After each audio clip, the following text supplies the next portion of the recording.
Hello and welcome to Cookbooks Live. I'm Stephen Freeze, your host. Today I happen to be in sunny South Florida, actually Orlando, Florida, and I am at the 44th Military Bake Off, which is going to happen tomorrow.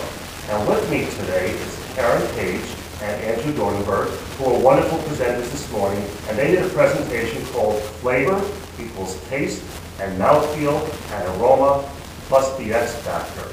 So it's a lot of words, and I'd love them to explain what that's about, and it's based upon a concept that is presented in this wonderful book, The Flavor Bible. And it's a fairly recent book, I understand, isn't it? This came out in fall of 2000. Great.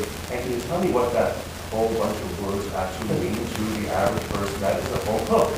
Absolutely. Well, a lot of people use the terms flavor and taste interchangeably, and I think anybody who is a home cooker, not necessarily professional, you don't really think about the distinctions, but there is a distinction between flavor, which is more all-encompassing, and encompasses taste. When we talk about taste, what we mean are typically what's going on in your tongue, the four basic flavors are sweet, sour, salty, and bitter, plus the fifth flavor, which is the fifth flavor, which is umami, which is now, I think, becoming much more commonplace, certainly all the food journalists that we've been talking to all day here at Bake Off are well aware of it. But we wanted to really focus on the fact that there are so many different ways of influencing flavor, which also include aroma, which is such an important part of flavor, as is mouthfeel, which encompasses things like texture and temperature. But there's a lot more going on than most of us think about. There's a whole other category called the X Factor, which covers a lot of different ingredients, including the physical, emotional, mental, and spiritual aspects of food experience. So if I blindfolded somebody, is it more difficult for them to tell the flavor of something? I've seen it on some of the competitions on TV, where because they're blindfolded, they have a more difficult time determining what they're eating. Well, I think blindfolding isn't as bad as putting off the aroma. I think if someone puts down a label and I'm in front of me, if I'm blindfolded, I know it's later on. And it's funny, sometimes when we leave our apartment, I'll step in the hallway and go, oh, someone is cooking a burger, or something like that, or someone's making coffee. But so I think blindfolding is not like it's tougher for wine. I think it would serve wine to people in black wine glasses, and it's very difficult. And even with the aroma, there's a lot of crossover. But I think with flavors and aroma in foods, you really can get it even blindfolded. Now tell me this question comes up quite often from my readers in my column.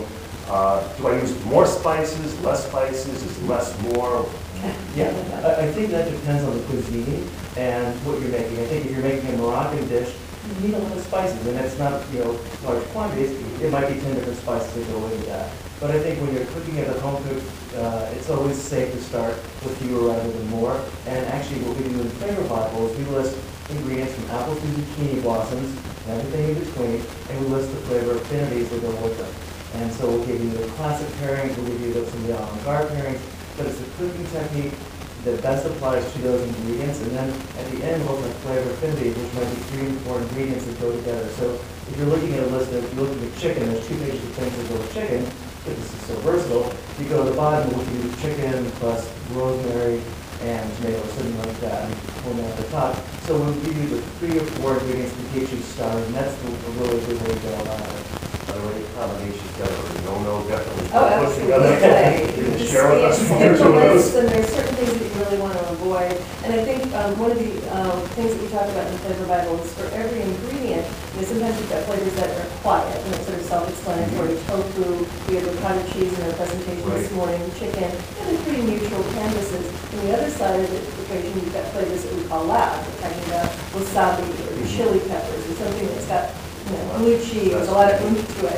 I think if you're combining loud flavors, that's when you tend to have problems. You've got rosemary and blue cheese and wasabi in a dish. I mean, you don't need to taste it to know it's going to be awful. So I think if you're understanding the nature and the essence of different ingredients, you know when to combine things and when a neutral base, a neutral fish will work with a strong Let's take salmon. Let's take salmon, for example. I've gone to restaurants where it's smothered with so many things and I don't really taste the salmon. What would you say would go well with salmon? Salmon is a stronger flavor as far as fish are concerned, which is why some people feel strongly about it. Like, oh, I hate salmon, or I love salmon, because salmon has a flavor. The nice thing about that strong flavor is it can stand up to other strong ingredients like mustard or horseradish, and that's a really incredible combination. And that would be overpowering for a lighter Exactly. Yeah, so now you put a horseradish crust on Dover sole. Actually, Terrence Brennan, official wing in New York, was one of the signature dishes, was salmon with a horseradish crust. And it was just marvelous. Again, I think the there's a little horseradish was strained. cucumber on that as well, Yeah. and maybe a little salmon caviar, and they So all those flavors work beautifully together, and it's not too much, because he uses them all in the right proportions, and I think that's, goes back to your question of when is too much too much? Sure. It's when it's not done in the hands of a great chef like Terrence Brennan, then I know you that sometimes uses have an probably a issue. portion, Yes. sure. Now, in the book, you've got, as you said, A to Z. It's just fascinating. The photography is great here too. The photos that really enrich the book. And should this be in the arsenal of every cook at home?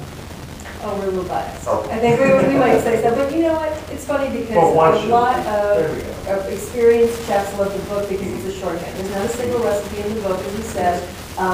It's really there to be a sort of creativity catalyst for more experienced cooks to be able to come up with ideas and flavors to put together. However, if you're a beginning cook, and you're wondering, what are the basics of flavor? How do I get started in helping to make any ingredient I might encounter taste even more delicious? That's when it helps to have the basics and the flavor guide right there. And based upon my readers, this probably is a book they should get because they're writing to me all the time, what should I use with this, what should I use with that? And all the answers are in this book. It is a wonderful book, the Flavor Bible. And I want to thank Karen and Andrew for being with me here today. I know you've got a busy schedule.